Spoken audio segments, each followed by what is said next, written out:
ایک بہت بڑا مسئلہ جہیز، جس کی وجہ سے آج کئی بچیاں گھروں میں بیٹھی ہوئی ہیں۔ جہیز جس کے بغیر آج ہماری بچیوں کی رخصتی نہیں ہو رہی، اور اللہ کی قسم قصوروار میں ہوں، قصوروار آپ ہیں۔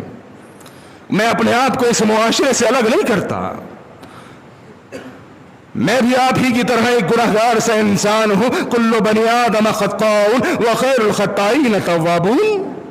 چلو اگر غلطیاں ہو گئی، سمجھانے والا سمجھا رہا، اپنی اصلاح کر لو، اور سننے کے بعد بھی اللہ کی قسم اگر اصلاح نہ کی گئی، یہ خطرناک ترین عمل ہے۔ پوری رات سیرت کے جلسے سننے والے صبح فجر کی نماز چھوڑ دیتے ہیں۔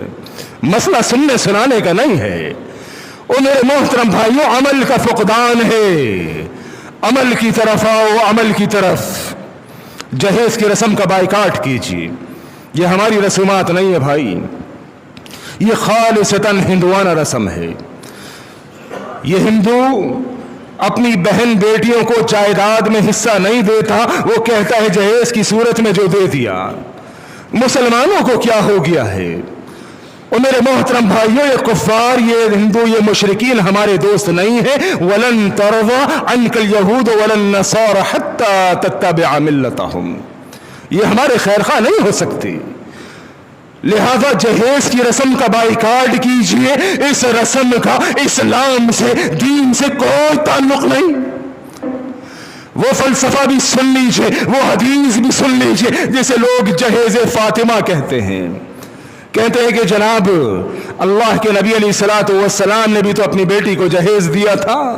اللہ اکبر میرا بھولا مسلمان، جہیز لینے کی جب باری آتی ہے تو اس کو حدیثیں یاد آ جاتی ہیں، اور جب حق مہر دینے کی باری آتی ہے تو کہتا ہے بس شرعی حق مہر رکھ دو۔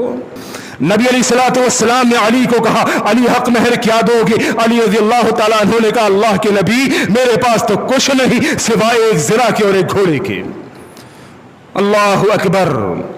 نبی علیہ الصلوۃ والسلام نے کہا علی زرہ کو فروخت کر دو، گھوڑا سواری کے کام آئے گا۔ علی رضی اللہ تعالیٰ عنہ سیدنا عثمان کے پاس پہنچے، کہا عثمان نبی کی بیٹی سے رشتہ ہو رہا ہے، آپ کا بھی رشتہ دار بن رہا ہوں۔ عثمان ذو النورین، نبی کی دو بھی بیٹیاں عثمان کے پاس، عثمان کو کہا عثمان نبی کی بیٹی سے رشتہ ہو رہا ہے، آپ کا رشتہ دار بھی بن رہا ہوں، یہ زرہ فروخت کرنا چاہتا ہوں، اس کی رقم اور حق مہر نبی کو دوں گا۔ عثمان رضی اللہ تعالیٰ عنہ جو کہ غنی تھے، عثمان رضی اللہ تعالیٰ عنہ نے 480 درہم کے اندر وہ زرہ خرید کر علی رضی اللہ تعالیٰ عنہ کو 480 درہم ادا کر دیے۔ زرہ کس کی ہو گئی؟ عثمان کی ہو گئی۔ اللہ اکبر، کیا شان ہے عثمان کی! عثمان کا دین پر خرچ کرنا نبی علیہ الصلوۃ والسلام نے جنت کی پیشن گوئی کی ہے۔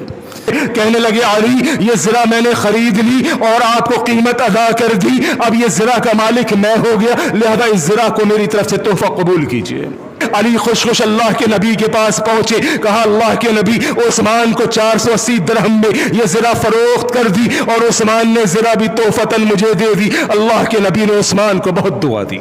اس کے بعد اللہ کے نبی علیہ الصلوۃ والسلام نے وہی 480 درہم جو مرد نے، خاوند نے بطور حق مہر اپنے سسر کو ادا کیے، اللہ کے نبی نے صحابہ کو دے دیے کہ جاؤ علی کا گھر تیار کرو، جسے آپ کہتے ہیں کہ جہیز فاطمہ ہے، جسے آپ مشیزہ کہتے ہیں، دیگر چیزیں کہتے ہیں، وہ نبی علیہ الصلوۃ والسلام نے یعنی لڑکی کے باپ نے کچھ نہیں کیا۔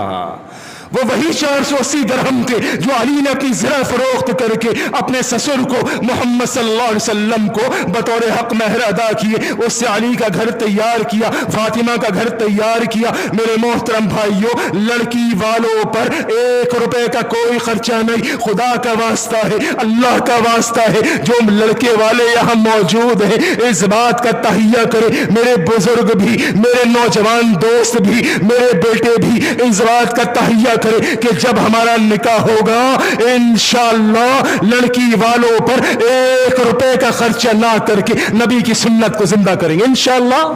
اللہ کریم کہنے سننے سے زیادہ عمل کی توفیق عطا فرمائے۔ وآخر دعوانا الحمدللہ رب العالمین۔